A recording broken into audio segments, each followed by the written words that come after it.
tokoh, sifat tokoh, dan inti cerita fiksi. Siti dan Lani sampai di bengkel sepeda. Sambil menunggu pekerja bengkel menambal ban sepeda, Siti dan Lani bercerita. Saat Siti asyik bercerita, tiba-tiba Lani berteriak sambil menunjuk ke atas. "Ada angsa terbang, cantik ya," kata Lani. Siti menjadi teringat bahwa ia pernah membaca cerita fiksi Angsa dan Telur Emas. Berikut cerita yang pernah dibaca Siti. Angsa dan Telur Emas. Alkisah, ada seorang petani sederhana memiliki seekor angsa. Angsa yang dimiliki petani bukan sekedar angsa biasa, melainkan angsa yang cantik dan istimewa. Keistimewaannya adalah angsa milik petani menghasilkan telur emas. Petani senang memiliki angsa istimewa itu. Setiap pagi, petani bisa mengambil telur emas di kandang. Petani membawa telur emas dari angsa miliknya ke pasar. Petani menjual telur emas dengan harga tinggi. Dalam waktu singkat, petani berubah menjadi kaya. Kekayaan ternyata tidak membuat petani lebih bersyukur dan tetap rendah hati. Sebaliknya, kekayaan membuat petani serakah. Petani menginginkan angsa bisa menghasilkan telur emas lebih banyak lagi dalam waktu singkat. Petani tidak sabar dan ingin cepat menjadi orang kaya raya.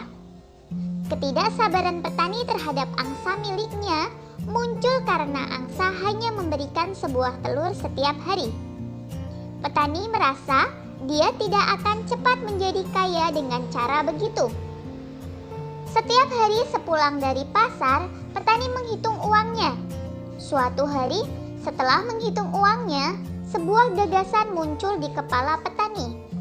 Petani berpikir bahwa ia akan mendapatkan semua telur emas dalam diri angsa sekaligus dengan cara memotong angsa. Gagasan petani pun dilaksanakan. Betapa kaget dan sedihnya petani ketika tidak menemukan satu telur pun dalam perut angsa. Angsa istimewanya terlanjur mati dipotong. Hanya penyesalan yang bisa petani rasakan saat ini.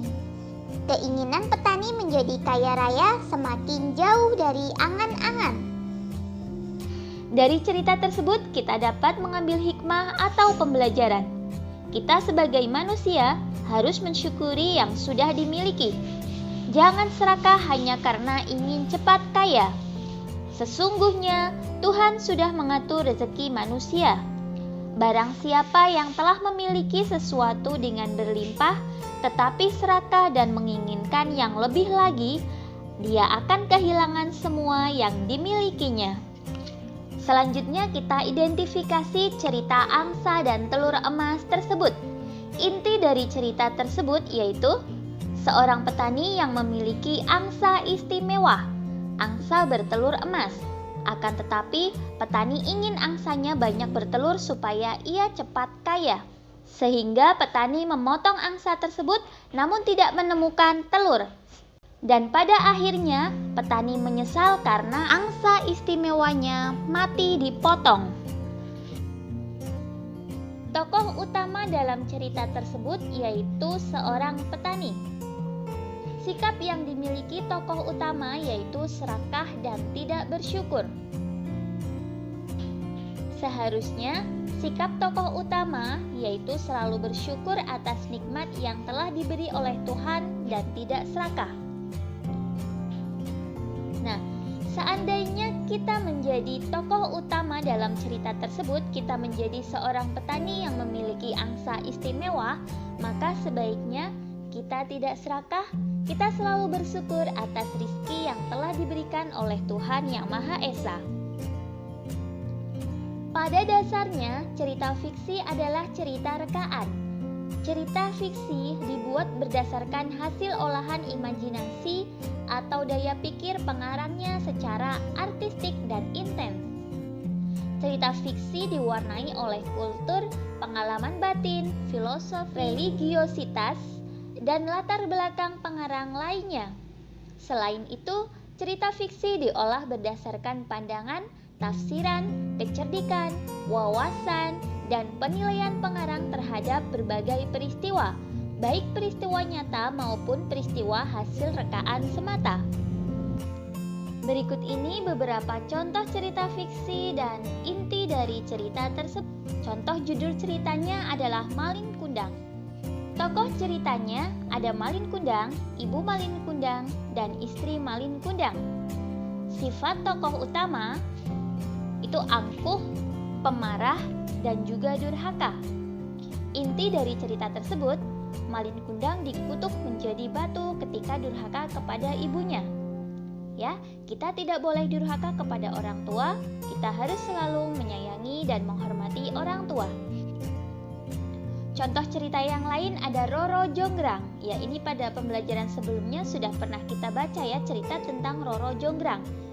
Tokoh ceritanya ada Roro Jonggrang, Banduk Bondowoso, Raja Prambanan, Bisumi, Paradayang, serta Jin.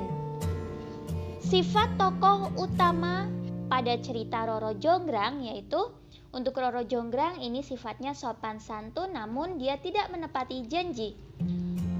Kemudian Bandung Bondowoso memiliki sifat arogan, sombong, kejam, serta pendendam. Inti ceritanya, Roro Jonggrang mendapat kutukan menjadi patung dari Bandung Bondowoso sebab Roro Jonggrang melanggar janjinya. Untuk bekerja sama dengan orang tua, gaya sangat kamu butuhkan pada saat kamu akan memindahkan barang-barang berat di rumahmu, misalnya lemari, meja belajar, tempat tidur, dan barang-barang lain. Gaya yang sangat kamu butuhkan pada saat akan memindahkan barang-barang berat di rumah antara lain gerak otot, menarik, dan mendorong. Tuliskan 3 gaya yang sering kamu gunakan dalam kehidupan sehari-hari. Apa yang dihasilkan dari gaya yang kamu lakukan? Bekerja samalah dengan anggota keluargamu untuk mengerjakan tugas ini. Tuliskan hasilnya pada kotak berikut. Alhamdulillah, sekian video pembelajaran kali ini. Semoga bermanfaat. Banyak kekurangan kakak mohon maaf. Selamat belajar dan tetap jaga kesehatan. Semoga senantiasa mendapatkan kemudahan dari Allah Subhanahu wa Ta'ala. Wassalamualaikum warahmatullahi wabarakatuh.